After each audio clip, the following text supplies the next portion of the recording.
반갑습니다. 이렇게 여러분과 첫 설교를 통하여서 함께 교제할 수 있음에 너무나도 하나님께 감사드립니다. 오늘 첫 설교라서 너무 무겁지 않게, 그러나 또 가볍지 않게 여러분과 함께 말씀을 나누고 싶습니다. 그리고 말씀 후에는 담임 목사님께서 저의 하나밖에 없는 이야기를 꼭 한번 나눴으면 좋겠다라고 하셔서 설교 후에 함께 또 그 말씀도 한번 나눠보도록 하겠습니다. 먼저 말씀을 나누겠습니다. 오늘 저는 하나님 나라의 비전을 삼위 하나님께서 창조 사역에 비추어 여러분과 함께 비전을 나누었으면 좋겠습니다. 여러분께 한 가지 질문을 하고 시작하려고 합니다. 하나님께서 역사상 가장 아름답게 창조하신 걸작품이 무엇일까요? 속으로 답해 보시기 바랍니다. 혹시 답이 틀릴 수도 있으니까, 그죠? 질문의 답은 설교 마지막에 여러분께 알려드리도록 하겠습니다. 여러분, 하나님께서 창조하셨습니다. 믿으십니까? 네, 감사합니다. 그런데 하나님께서 두 번 창조하셨습니다. 여러분 믿으십니까? 네, 아멘 소리가 확실히 좀 줄어든 것 같습니다.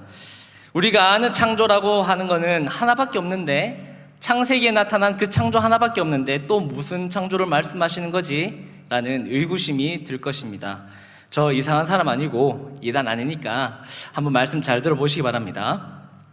여러분, 창조라고 할 때 우리가 바로 떠오르는 말씀은 창세기 1장 1절의 말씀일 것입니다.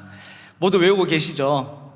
창세기 1장 1절 제가 읽어드릴게요. 태초에 하나님이 천지를 창조하시니라. 하나님께서 창조를 하십니다. 흔히 생각하는 창조라 함은 무에서 유를 우리는 창조라고 생각합니다. 땅이 없었는데 땅이 생기고, 동물이 없었는데 동물이 생기고, 사람이 없었는데 사람이 생기는 것과 같은 무에서 유를 우리는 창조라고 생각을 합니다. 그런데 성경에서 말하는 창조는 조금 다른 개념을 가지고 있습니다. 무에서 유라는 개념도 가지고 있지만 창조의 질서가 없음에서 질서가 생김이라는, 질서가 없음에서 질서가 생기는 그런 의미도 가지고 있습니다. 질서를 부여하심이라는 측면에서 우리가 창세기 1장에 나타난 하나님의 사역을 다시 한번 보면 단순히 무에서 유로 창조하신 것으로 끝나는 것이 아니라 하나님께서 창조의 사역 속에 질서를 부여하고 계시는 것을 우리는 발견할 수 있습니다. 말씀으로 하나님의 섭리 가운데 피조물들이 질서를 하나씩 잡아가고 있고, 그리고 하나님께 순종하도록 창조하고 계십니다. 하나님께서 천지를 창조하신 그때에 어떤 피조물도 예외 없이 하나님의 영광을 찬양하고 하나님의 다스림 속에서 살아갑니다. 그것이 바로 하나님의 창조이죠. 하나님의 창조가 단순히 무에서 유만이 아닌 질서를 부여하시는 창조 사역이 나타나는 성경이 잘 나타나는 곳이 있습니다. 바로 욥기입니다. 욥이 하나님을 대면합니다. 의를 지킨 욥이었지만 자신에게 왜 이런 고난이 있는지 도무지 알지 못하여 그때 폭풍 속에서 하나님께서 나타나셔서 욥에게 말씀하시죠. 그때 하나님께서 하신 말씀이 무엇이냐면 바로 하나님께서 창조하신 그 사역들을 쭉 나열하기 시작합니다. 바로 38장 4절에서 내가 땅의 기초를 놓을 때에 내가 어디 있었느냐, 바로 창세기에 창조하신 그 창조 사역을 우리에게 말씀하고 계시는 거죠. 그 뒤로 창조 내용을 계속해서 말씀하시는데 38장 8절, 9절, 10절에서는 바다가 그 모태에서 터져 나올 때에 문으로 그것을 가둔 자가 누구냐? 그때에 내가 구름으로 그 옷을 만들고 흑암으로 그 강보를 만들고 한계를 정하여 문빗장을 만들고 라고 하나님께서 계속해서 창조의 사역을 말씀하고 계십니다. 바다를 창조하실 때 어떤 질서 속에서 물이 솟아났고 그것이 흘러넘치지 않고 어떻게 갇혀 있는지 질서를 계속해서 욥에게 말씀하고 계시죠.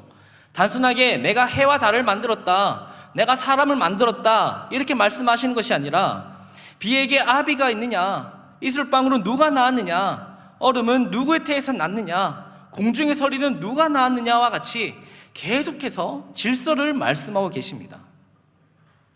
최근까지 우리가 창조를 생각하면 무에서 유를 창조하셨구나 정도의 느낌이었겠지만, 모든 피조물마다 하나님께서 질서를 부여하셨다는 것을 오늘 우리가 깨달으시길 바랍니다. 창조의 질서를 부여하셨다는 것은 이 질서를 통해서 하나님께서 창조한 피조물에 대한 창조의 목적이 있는 것을 우리는 발견할 수 있습니다. 예를 들어서 하나님께서 사람들에게 하나님의 형상을 주셔서 모든 사람들이 창조의 은사를 가지고 있습니다. 예를 들면 사람이 로봇을 만들었다고 생각해 봅시다.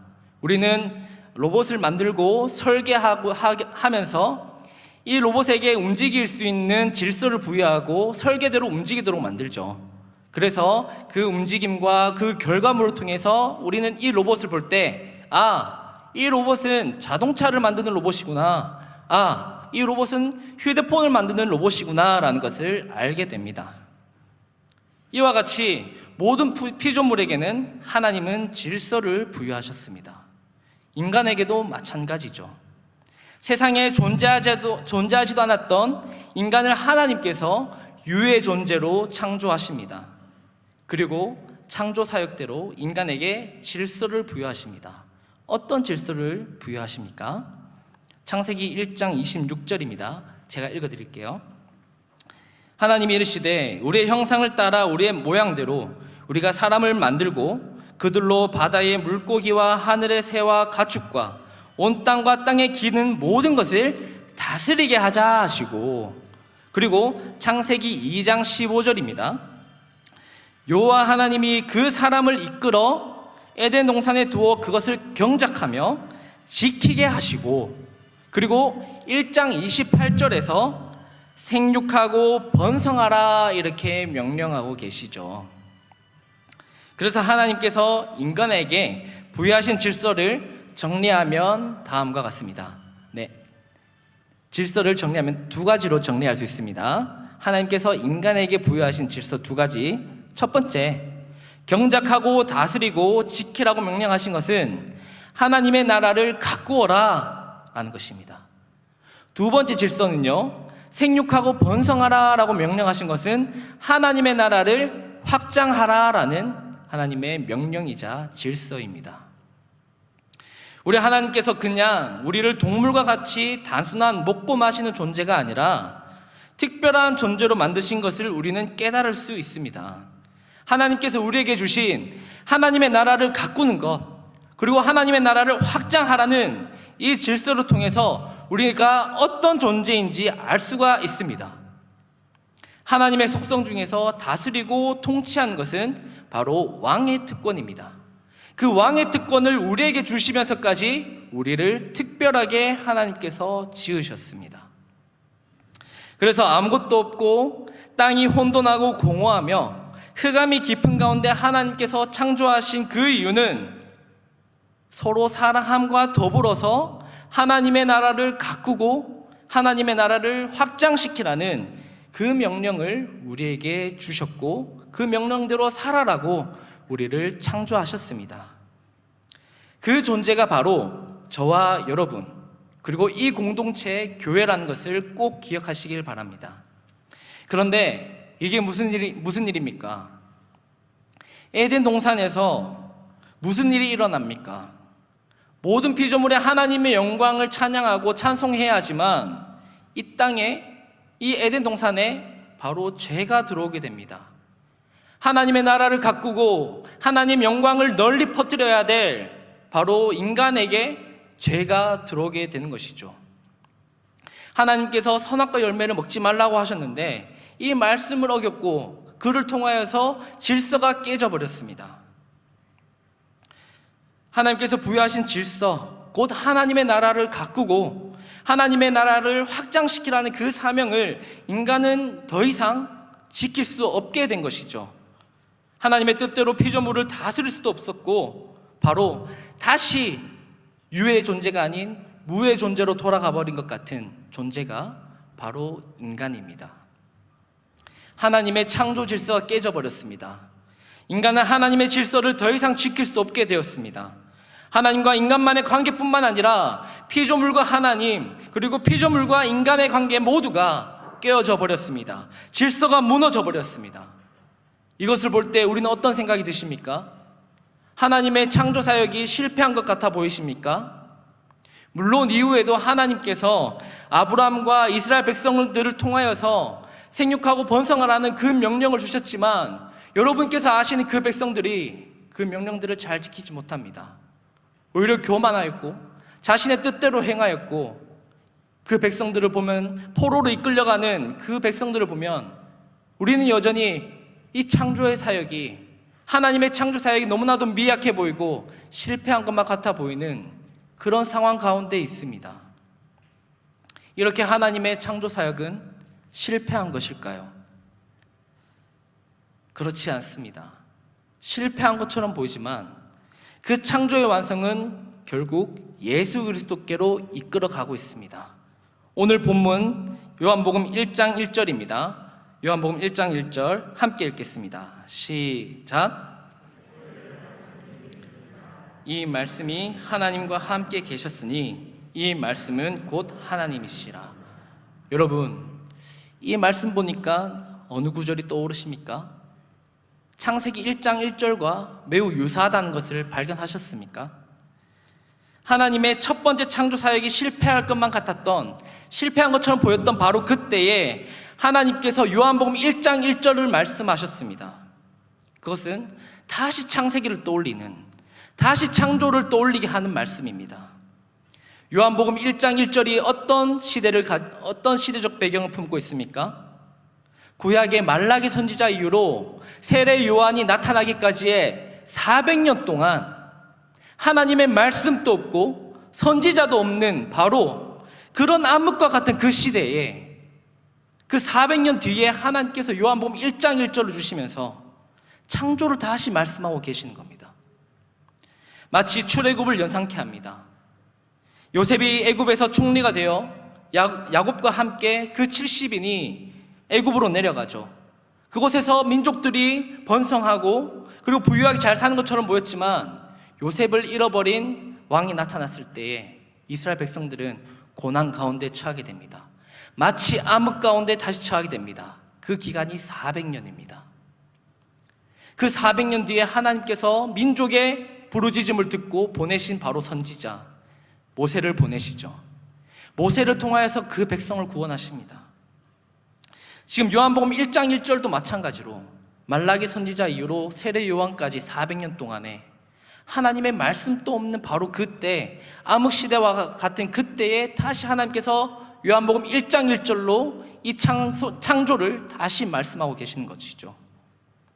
하나님의 창조는 바로 어떤 상황 가운데서 지금 창조가 일어나고 있느냐, 바로 어떤 상황 가운데서 지금 창조가 일어나고 있느냐, 우리는 이거를 발견해야 합니다.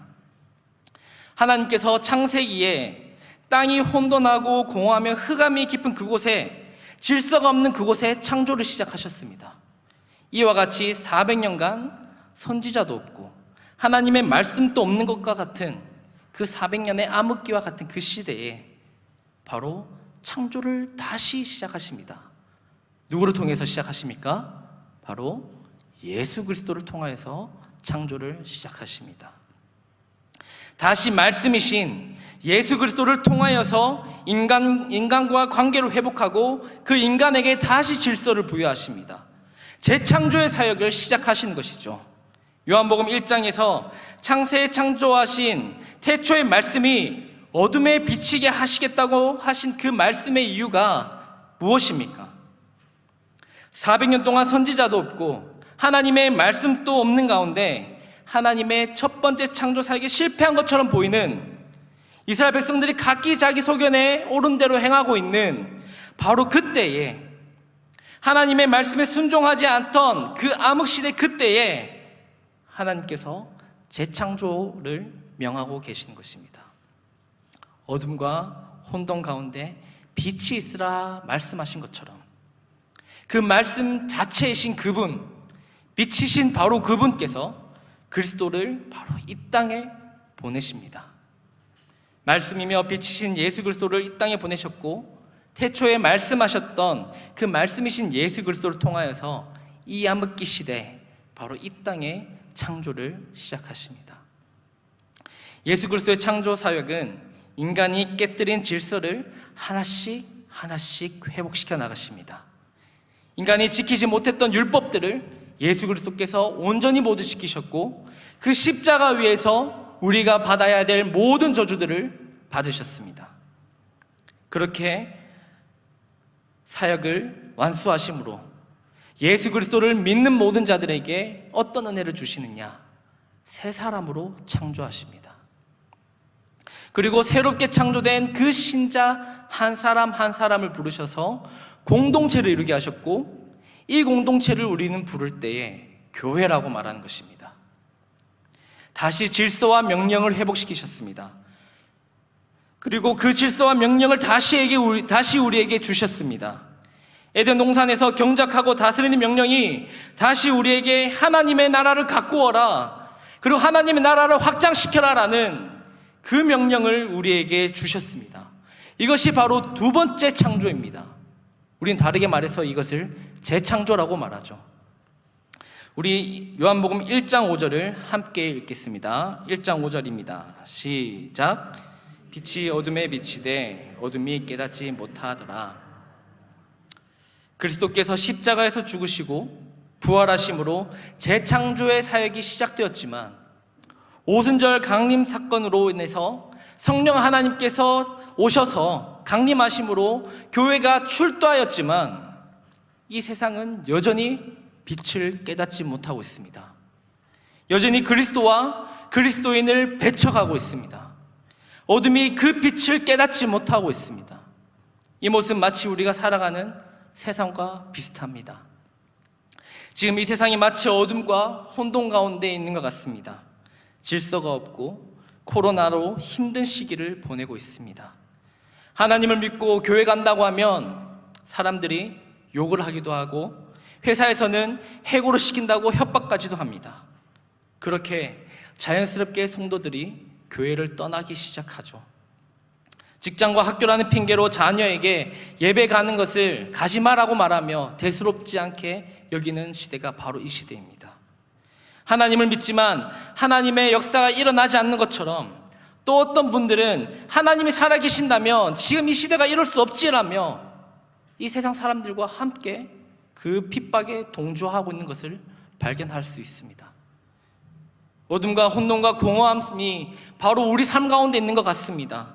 마치 태초에 말씀이 있기 전 애굽에서 그 백성들이 부르짖는 그 순간, 구약에서 신약으로 넘어가는 그 400년 동안 선지자도 없고 하나님의 말씀도 없는 것 같은 그 암흑 시대가 바로 지금 오늘과 같다라는 것이죠. 하나님이 부재하시는 것 같은 이 어둠 같은 이때가 그때뿐만 아니라 모든 시기마다 그리스도인들에게, 이 교회에게 있었습니다. 모든 시기마다 그리스도인들은 핍박 가운데 있었고 어둠과 같은 시대를 살았습니다. 그러나 그런 때를 살더라도 우리 그리스도인들은 항상 빛이신 예수 그리스도를 깨달으며 살아갔습니다. 빛이신 그리스도께서 우리 가운데 거하고 계시는구나 라는 것을 날마다 깨달으면서 우리 그리스도인들은 살아갔습니다. 다시 한번 요한복음 1장 5절을 읽어드리면, 빛이 어둠에 비치되 어둠이 깨닫지 못하더라. 그리스도인들을 핍박하고 교회를 핍박하는 자들은 여전히 말씀이시며 빛이신 그리스도를 깨닫지 못하면서 살아가고 있지만, 그 말씀과 빛은 여전히 우리 가운데 비추고 계심을 깨달으시길 바랍니다.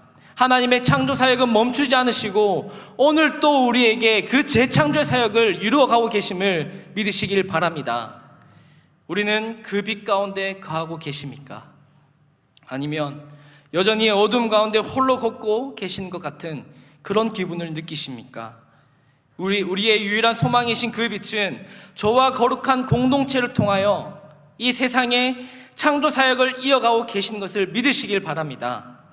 이전 것은 지나갔으니 보라, 새 것이 되었도다. 우리는 날마다 빛 가운데서 재창조된 사람임을 깨달으시길 바랍니다. 우리 교회가 새롭게 회복된 하나님의 나라가 바로 이곳임을 깨닫고 우리는 새롭게 창조된 피조물로서 창조하셨던 그 질서를 회복시키며 나아가야 합니다.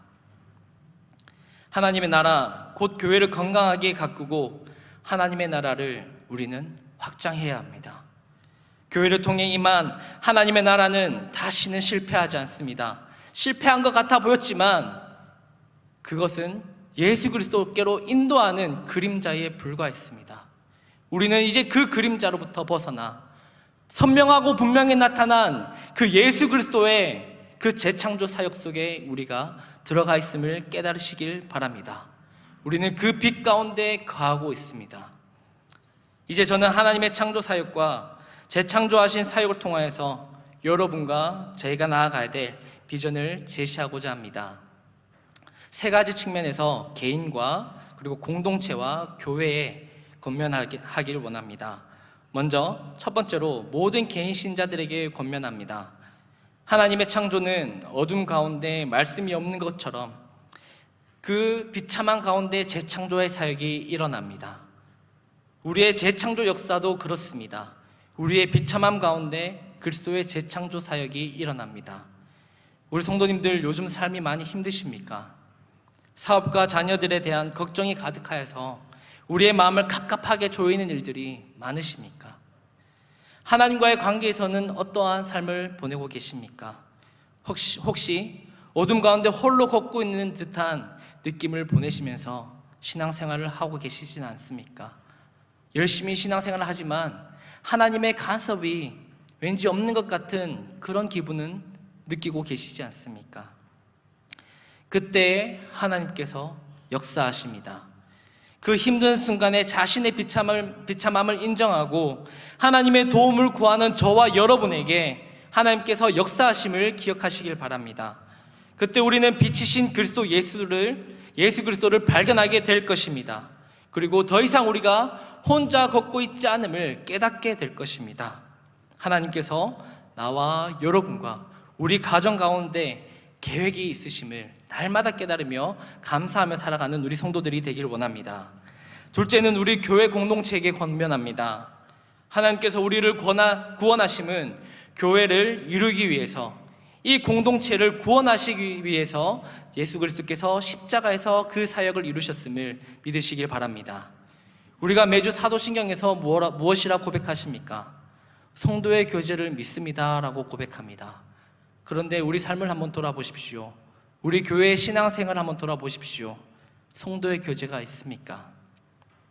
성도의 교제를 믿습니다 라고 말하지만 성도의 교제가 많이 무너져 있습니다. 그래서 우리가 더욱더 소그룹을 활성화시켜서 소그룹 속에서 성도 간의 교제를 더욱더 활성화시키길 바랍니다. 교회가 건강한지, 내 이웃은 신앙생활을 잘 하고 있는지 우리가 내 이웃처럼 내 몸과 같이 관심을 가졌으면 좋겠습니다. 한 지체 한 지체가 서로를 위로하고 아껴주고 당겨주고 밀어주면서 건강한 공동체가 이룰 수 있도록 우리는 힘써야 합니다.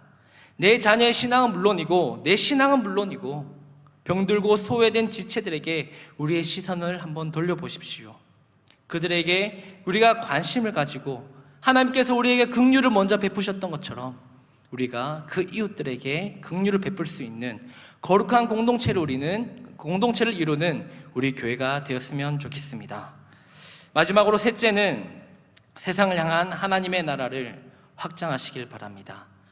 하나님께서 창조하신 궁극적인 목적은 하나님의 거룩한 백성을 통하여서 하나님의 나라를 확장하는 것입니다. 개개인의 창조 사역은 공동체 사역으로 확장시켜지고 이 공동체 사역은 이제 세상으로 확장됩니다. 에덴 동산에서 하나님의 나라가 멈추지 않고 확장하면서 나아가야 했던 것처럼 그 질서가 아담과 하와에게 부여되어서 하나님의 나라를 확장시켜 나가야 했던 것처럼 그 질서가 이제 우리 교회에 임했습니다. 이제 우리 교회는 그 일을 감당해야 합니다.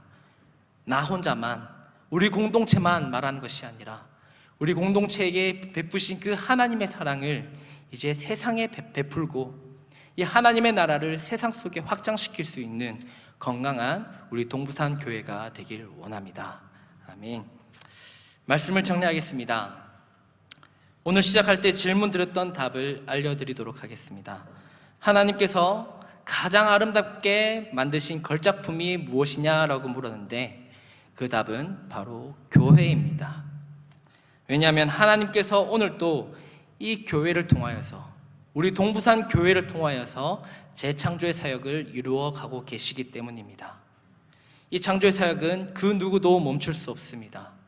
우리 주님 완성된 하나님의 나라가 도래할 때까지 우리에게 위임하신 이 창조 사역을 나와 교회와 그리고 세상을 향하여서 마음껏 힘써 그 일들을 잘 감당할 수 있는 우리 동부산 교회가 되길 간절히 원합니다.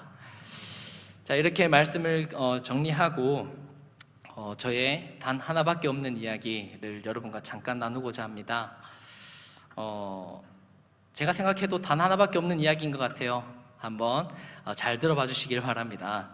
이 이야기는 하나님께서 저에게 행하신 재창조 사역이기도 하고, 그리고 이 이야기는 제가 신학을 하게 된 이유입니다. 계기입니다.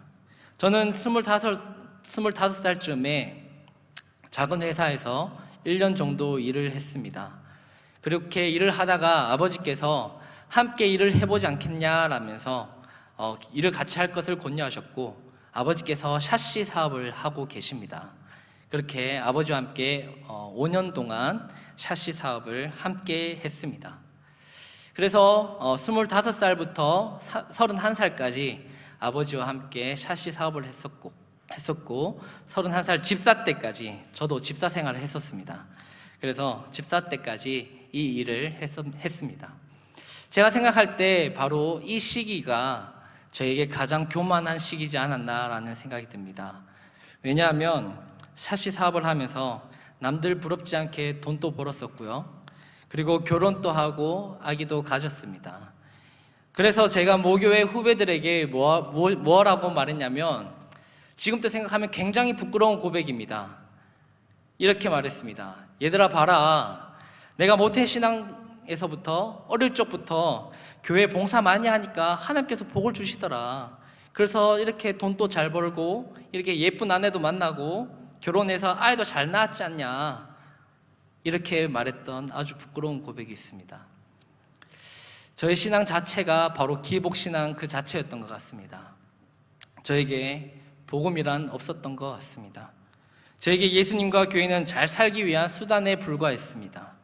그러나 하나님께서 저의 모든 것을 하나씩 무너뜨리기 시작했습니다. 아버지와 함께한 샤시 사업을 먼저 무너뜨리셨고요. 이제는 아버지께서 이 사업이 힘들어지니까 아버지와 어머니가 먹고 살기도 힘들어지는 때가 왔습니다. 그래서 아버지께서 저에게 뭐라고 말씀하셨냐면, 이제 네 길을 한번 또 찾아 나가봐라, 이렇게 말씀하셨어요. 작은 회사 다니고 있는 중에 함께 일해보자 해서 같이 일했는데 일이 힘들어지니까 제 갈 길을 찾아가라고 이렇게 말씀하시더라고요. 그렇게 하나님께서 우리 가정에 저와 아내에게 낮아지는 훈련을 시작하셨던 것 같습니다. 도저히 하나님께서 나에게 왜 이런 일을 주시는지, 왜 이런 힘든 시간을 주시는지 이해할 수가 없었습니다. 이렇게 열심히 봉사도 하고, 앞에서 보셨겠지만 기타도 치고 드럼 치면서 하나님 그렇게 열심히 봉사했는데 이렇게 왜 이렇게 힘드냐, 하나님께 참 원망을 많이 했던 시기였던 것 같습니다. 그런 시간을 보내면서 제가 속기사 공무원 준비를 하기 시작했습니다. 가만히 있을 수 없어서 무언가라도 해야겠다라는 마음을 가졌고, 그 준비 속에서 새벽부터 말씀과 기도를 붙들면서 하나님을 찾기 시작했던 것 같습니다. 이전 생활 속에서는 제대로 성경 일독도 제대로 못 해봤었는데, 교회에서 시키니까 대충 넘겨가면서 그렇게만 성경을 읽었었는데, 이때 제대로 성경 1독에서 6독까지 1년 동안 했던 것 같습니다. 이때 가졌던 말씀 묵상의 시간과 기도를 통해서 하나님께서 굉장히 많은 위로를 해주셨습니다. 여전히 제 삶을 볼 때 확실한 것은 하나도 없었지만 하나님께서 나를 향한, 가정을 향한 계획을 가지고 계시구나라는 확신을 할 수 있었죠. 하나님께서 나를 낮추시고 그리고 깨닫게 하시고 눈물로 회개하며 하나님께서 나를 향한 계획이 있음을 확신할 수 있는 시간이었던 것 같습니다. 새벽에 말씀과 기도 생활하고 오전 오후는 아버지 일을 도우면서 일을 했고 오후 늦게부터 해서 저녁 늦게까지 속기사 공무원을 준비하면서 그 힘든 시간들을 보냈지만 그 시간 속에서 하나님과 더욱더 관계가 깊어지고 긴밀해졌던 시간이었습니다. 이 시기에 저는 평생 살면서 느낄 수 없었던 하나님의 인격적인 터치를 느꼈습니다. 성경 묵상을 할 때 이전에는 그냥 읽고 넘어가던 그런 말씀들이 마치 살아 움직여서 그 말씀이 모든 나를 향한 말씀이 되었습니다. 이스라엘 백성들의 교만함을 들추시는 그 말씀을 읽을 때 하나님께서 저의 교만함을 다 들추시는 그런 말씀이 되었었고, 아, 나에게는 정말 의로운 것이 하나도 없구나, 난 정말 쇳덩어리에 불과하구나 라는 정말 그 죄에 쌓여서 하나님이 정말 두렵게 여겨졌던 그런 시기도 있었고요. 또 말씀을 읽으면서 하나님께서 위로하시고 하나님께서 그럼에도 불구하고 나를 사랑하신다고 그렇게 말씀하시는 그 시간들을 그때 많이 보냈습니다. 하나님의 말씀 하나하나가 나를 살리셨고 모든 순간들이, 지난 힘든 모든 세월들이 하나님의 은혜였다는 것을 깨닫게 되는 시간들이었습니다. 그때 주님께서 저에게 평생 붙들게 하는 말씀을 주셨습니다. 그것은 에베소서 2장 8절 9절 말씀입니다. 여러분께서 잘 아시는 말씀이죠. 제가 한번 읽어드리겠습니다. 너희는 그 은혜에 의하여 믿음으로 말미암아 구원을 받았으니 이것은 너희에게서 난 것이 아니요 하나님의 선물이라. 행위에서 난 것이 아니니 이는 누구든지 자랑하지 못하게 함이라. 아멘. 하나님께서 나의 교만함을 다 들추어내셨습니다. 나를 구원하신 예수 그리스도를 자랑하는 것이 아니었던 나를 이제는 나에게 자랑이 오직 예수 그리스도만 있음을 고백하게 하셨습니다. 그리고 나를 구원하신 그 하나님의 은혜만을 증거할 수 있도록 저를 부르시기 시작하셨습니다. 바로 나의 비참한 그 순간에 하나님은 역사하셨습니다. 나의 교만함이 절정일 때에 하나님께서는 저를 비참하게 하셨고 그 비참함의 절정인 가운데에 하나님께서 저를 재창조하셨습니다. 그리고 오직 믿음으로 구원을 받을 수 있음을, 오직 말씀 가운데서 믿음이 생겨나고 그리고 그 하나님의 은혜를 전하는 자가 되도록 저를 세우셨습니다. 저는 그렇게 신학대학원을 준비하면서 평생 교리도 공부 안 했었는데 교리를 공부하면서 어떻게 해서 나의 신앙이 잘못되었구나, 이렇게 해서 나의 신앙이 흔들렸었구나 라는 것을 깨닫고 신앙생활이 선명해지기 시작했습니다. 말씀과 교리 공부가 중요하다고 깨달은 만큼 기도 또한 중요하구나, 기도 없이는 이 교리가 나의 것이 될 수 없구나 라는 것을 깨달았습니다. 그래서 우리 담임 목사님께서 강조하시는 것처럼 말씀 묵상과 기도하는 것, 저도 또한 여러분에게 중요하다는 것을 다시 한번 강조하고 싶습니다. 신학을 처음 한다고 아내에게 말했을 때 저희 아내의 반응이 기억납니다. 제가 저 혼자 이제 하나님과 만남 가운데서 신학을 해야겠다라는 생각이 들었습니다. 그리고 아내에게 여보, 내가 신학을 했으면 좋겠어 라고 했더니 우리 아내가 했던 말이 있습니다. 이건 사기 결혼이다, 이렇게 말했습니다. 네, 사기라고 했습니다. 사기. 아내도 일본 회사를 다니면서 통번역사를 생활을 했었습니다. 그래서 아내가 그 직장을 그만두면서 나도 직장 그만두고 당신만 믿고 애만 돌보려고 이렇게 있는데 어떻게 신학을 한다고 나에게 말할 수 있냐, 이건 사기다, 사기, 이렇게 말했습니다. 많은 분들이 아내의 응답이 곧 제가 응답받는 길이라고 말씀해 주셨습니다. 그래서 아내와 함께 두 손 잡고 눈물 흘리며 기도하면서 여보야, 여보가 응답받지 않으면 내 길이 가짜래, 여보 한번 같이 기도해보지 않을래? 하면서 아내가 둘째 학염이 만삭인 가운데 새벽 기도를 다니기 시작했습니다. 그러면서 아내가 하나님께서 주시는 그 평안함을 누리면서 저에게 여보 함께 신학을 해보자, 함께 이 길을 걸어가보자, 이렇게 말해주었던 기억이 있습니다. 이렇게 하나님께서 아내의 마음도 만지셔서 함께 이 길을 걸어갈 수 있도록 하셨고 저를 계속해서 다듬어 가셨습니다. 하나님의 재창조의 역사는 아주 놀라웠습니다.